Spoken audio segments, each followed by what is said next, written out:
आज की वीडियो में हम एक्सरसाइज की बात करेंगे। कल की वीडियो में हमने पूरा बताया नी प्रॉब्लम्स के बारे में कि ये नी प्रॉब्लम की वजह क्या है, किस वजह से आज घुटने की प्रॉब्लम बढ़ती जा रही है। हर घरों में घुटने की प्रॉब्लम है। इवन यंगस्टर्स भी आज कंप्लेन करते हैं कि हम जब चेयर से उठते बैठते तो हमारे घुटने टक टक की आवाज करते हैं, टक टक की आवाज। ये कार्टिलेज की कमी नहीं है, बेसिकली हमारा जो है वो चलने की अलाइनमेंट ठीक नहीं, हमारा बॉडी का जो स्ट्रक्चर है वो टोटली बिगड़ चुका है। चेयर पे बैठना, अच्छा पोस्चर नहीं होना, बिगड़े हुए पोस्चर से बैठना, कभी कमर आगे कभी पीछे इस तरीके से बैठना, जिससे हमारे नीज पे इफेक्ट पड़ता है। दोस्तों कल की वीडियो में पूरा बताया है कि नी जो है वो सिर्फ एक विक्टिम है, कल्प्रिट नहीं है।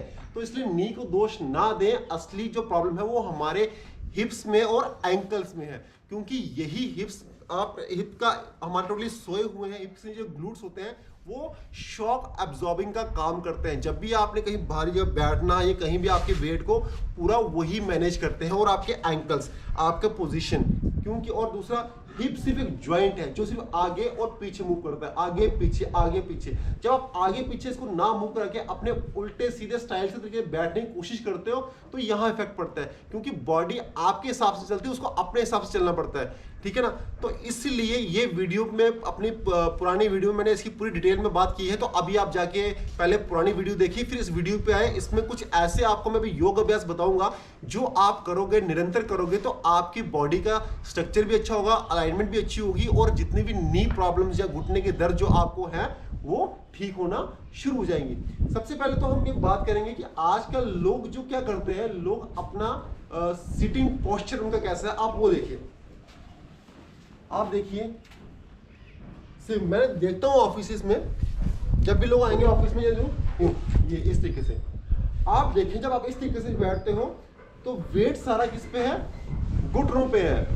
वेट जिसमें सारा घुटनों पे है इस पे, और पैर आपका जो वेट जो आपके हील्स ने संभालना चाहिए था वो हील्स ना संभाल के वो सिर्फ आपका घुटने ले रही हैं, जबकि घुटने वेट के लिए नहीं बने हैं। वो सिर्फ एक हिंज ज्वाइंट है, वो सिर्फ आपकी बॉडी के वेट को बैलेंस करता है और आगे पीछे वैसा ही चलता है। तो इसको आपने ध्यान देना है। और कई लोग यूं आगे बैठ के और जब रेस्ट करते हैं ये इस तरीके, ये दोस्तों ये आप अपने लोअर बैक के पेन का बुलावा दे रहे हो। ये इसको हल्के मत लो। आज आपको दिख नहीं रहा, बट लॉन्ग टर्म में जैसे जैसे आपकी एज बढ़ती जाएगी आपको ऐसी ऐसी पेन से गुजरना पड़ेगा कि आप फिर बोलोगे यार ऐसी दर्दें हो रही हैं, बट मुझे पता नहीं चल रहा, दवाई भी खा रहा हूँ फिर भी पता नहीं चल रहा।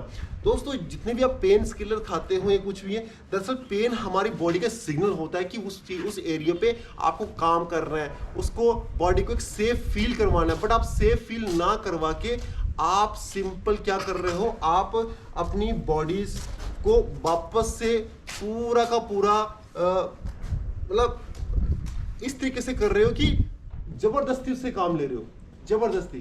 तो आपको वैसा बिल्कुल नहीं करना है। आपको सिंपल जब आप बैठ रहे हो और आपने वो स्ट्रक्चर देखना है। और कई लोग क्या करते हैं, जब वो बैठते हैं वो सिंपल यूं बैठेंगे, अच्छा ऐसे, ये, और पैरों का स्ट्रक्चर देखिए आप कैसे, ये नहीं। और कई लोग यूं बैठते हैं, ये देखो। जब आप ऐसे बैठते हो तो ऐसे बैठने से आपके जो नीज के ऊपर जो है वो पूरा वेट पड़ता है। पूरा वेट इस पे पड़ने से आपका क्या होता है कि आपके नीज के ऊपर एक प्रेशर पड़ेगा, जिसमें कार्टिलेज जो है वो लोग बोलते हैं खत्म हो रही है। बेसिकली खत्म नहीं होती है कार्टिलेज, वैसा कोई है नहीं। आपके नी पे प्रेशर पड़ने से इसमें आपको पेन होना शुरू हो जाएगा। अब कुछ एक्सरसाइज मैं आपको बताने जा रहा हूं, इसको आप ध्यान से देखें और रोजाना करें तो आप जान पाओगे कि आपकी जो नी पेन जो है वो नेचुरली ही रिकवर होना शुरू हो जाएगी और आपको अच्छा लगेगा। आपको इवन दवाई की भी जरूरत नहीं पड़ेगी। अगर आप दवाई खा रहे हो तो आप पेन को और बढ़ावा दे रहे हो, पेन को और बढ़ावा दे रहे हो। अब आपको क्या करना है, आपको सिंपल यूं बैठना है, सिंपल यूं बैठ के, और आपको अपनी कमर जो है वो चेयर के पीछे बिल्कुल सटा के इस तरीके से यूं बैठना है, और कंधे बिल्कुल लूज और चेहरा बिल्कुल शांत लूज, और इस तरीके से आपको बैठना है। आप देखोगे पैर थोड़ा बिल्कुल स्ट्रेट, और आपका वेट जो है वो आपकी पूरी हिल्स के ऊपर होना चाहिए।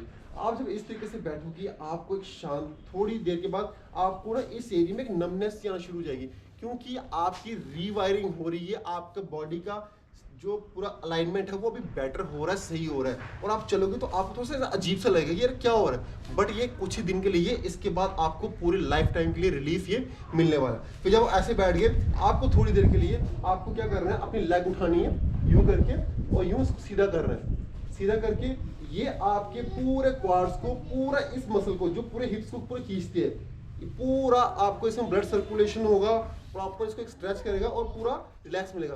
5 सेकंड रोका, फिर इसको किया, फिर यहाँ पे 5 सेकंड रोका, फिर वापस इस तरीके से, फिर दोनों लेग्स को उठाना है, इस तरीके से किया ये, फिर वापस नीचे, फिर वापस इस तरीके से किया, फिर वापस नीचे। ये आप करेंगे, आप देखोगे इसकी आपको लेग्स की पूरी मसाज हो जाएगी, और स्पेशली आपके जो ये क्वाड्रेट्स मसल जो है, जो हिप्स को पकड़ के रखते हैं, स्पेशली इसकी मूवमेंट होना बहुत जरूरी, क्योंकि अभी तक ये सारे सोए हुए थे।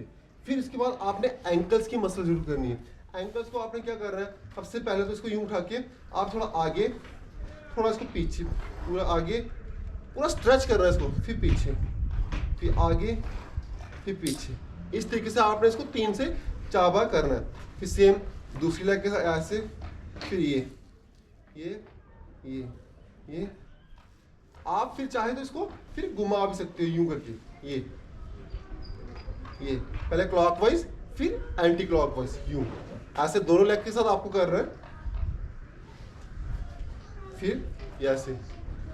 और आखिरी अभ्यास जो हमारा है वो आपने क्या करना है, आपने जब बैठ रहे हो तो आपने बिल्कुल अपने कमर चेयर के बिल्कुल बैक के साथ पूरी सटानी है, पूरी उसके साथ लगनी चाहिए, और आपने टांगों को बिल्कुल ऐसे सीधे रखे और हिप्स पे प्रेशर डालना है यूं करके, थोड़ा ऐसे प्रेशर डालना है, चाहे आप हैंडल को पकड़ सकते हो, थोड़ा प्रेशर डालना है, इससे वो एक जो लेजीनेस से है वो वहाँ से बाहर आएंगे, एक्टिवेट होंगे, और आपके अंदर एक स्ट्रेंथ जागेगी और आप प्रॉपरली चल पाओगे, और आपको पता भी नहीं चलेगा कैसे आप नी पेन से ओवरकम हो पाओगे। क्योंकि मैंने आपको पहले भी बताया, आप नी को दोष ना दें, आप अपने हिप्स को और एंकल्स को अच्छे से प्रॉपर उनको जगाएं, उनको लेजनेस से उठाएं। ऐसी कुछ जो एक्सरसाइज जो मैंने भी बताई, ये आप निरंतर करें, लगातार करें, आपको प्रभाव इतना अच्छा दिखेगा आप सोच भी नहीं सकते हो। और जैसे जैसे आप ये करेंगे, आपको कार्टिलेज की सप्लीमेंट खाने की जरूरत नहीं है, कार्टिलेज सप्लीमेंट से नहीं बल्कि मूवमेंट से नरिश होता है।